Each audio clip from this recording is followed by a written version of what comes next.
Pastor Ed here with Daily Devotions for Wednesday, August the 23rd, 2023. We've been talking about the abundant life here for the last few weeks, and we're continuing today with a focus on the abundant life being about purpose and not achievement.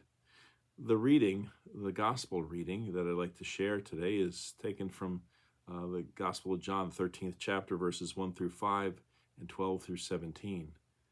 Now, before the festival of the Passover, Jesus knew that his hour had come to depart from this world and go to the Father. Having loved his own who were in the world, he loved them to the end. The devil had already put it into the heart of Judas, son of Simon Iscariot, to betray him. And during supper, Jesus, knowing that the Father had given all things into his hands and that he had come from God and was going to God, got up from the table, took off his outer robe, and tied a towel around himself. Then he poured water into a basin and began to wash the disciples' feet and to wipe them with the towel that was tied around him. After he had washed their feet, had put on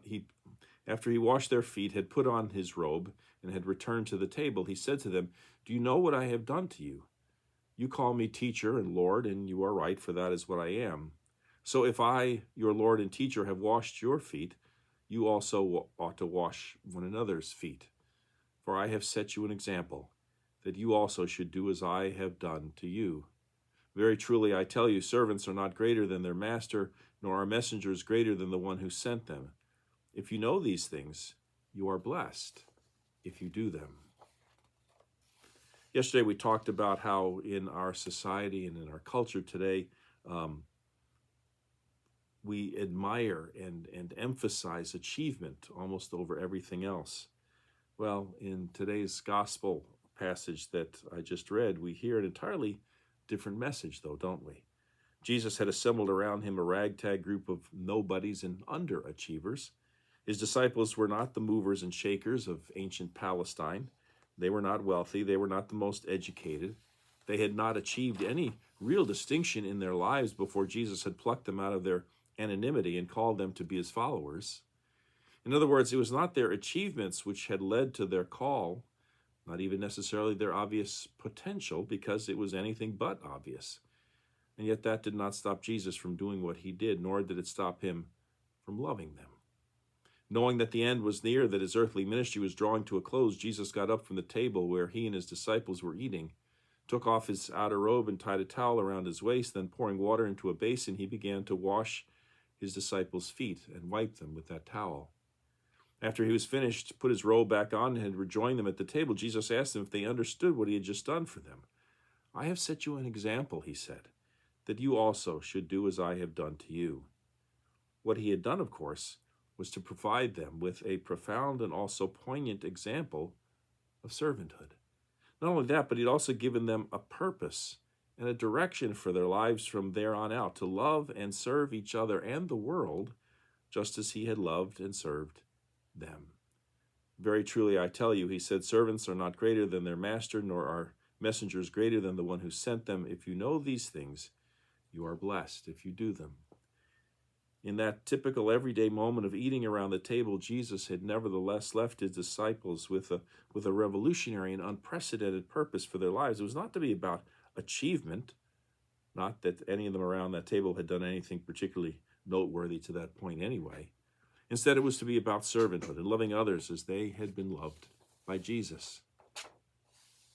In 1884, a young man died, and after his funeral, his grieving parents decided to establish a memorial for him. And with that goal and that purpose in mind, they traveled all the way from their home in California to Massachusetts in order to meet with Charles Eliot, then the president of Harvard University. Eliot received the unpretentious couple into his office and asked what he could do for them. And after they expressed their desire to fund a memorial for their son, Eliot impatiently replied, "Perhaps you have in mind a scholarship." "Well, we were thinking of something a little more substantial than that. Perhaps a building," said the woman. And in a patronizing tone, Eliot brushed aside the idea as being too expensive, and the unremarkable couple soon departed. The very next year, however, Charles Eliot, the pastor of one of the most respected universities in the entire country and the home to some of the most influential minds and achievements in the entire country, was surprised to learn that this ordinary-looking couple had indeed gone elsewhere with their money and had established a $26 million memorial named Leland Stanford Junior University, better known today as simply Stanford. President Eliot, it might be argued, was only concerned with outward appearances and achievements. The Stanfords, however, were apparently not about these things. They had a greater purpose in mind, and so they found another way to fulfill it. Marian Anderson was one of the greatest contralto singers of all time, an African-American born in Philadelphia. She was acclaimed throughout the world. Perhaps the most famous episode in her career was an occasion in 1939 when she was refused permission to sing in Washington's Constitution Hall because of her race. The venue was then shifted to a public location, the steps of the Lincoln Memorial, where on Easter Sunday she sang for an estimated 75,000 people. And toward the end of her career, Anderson was asked by a reporter to name her greatest achievement in life.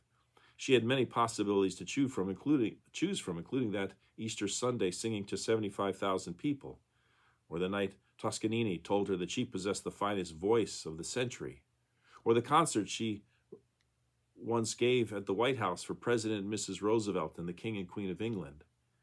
But in the end, none of these were Marian Anderson's greatest achievement, her greatest moment. Marian Anderson instead told the reporter that the greatest moment of her life was the day she went home and told her mother that she wouldn't have to take in wash anymore.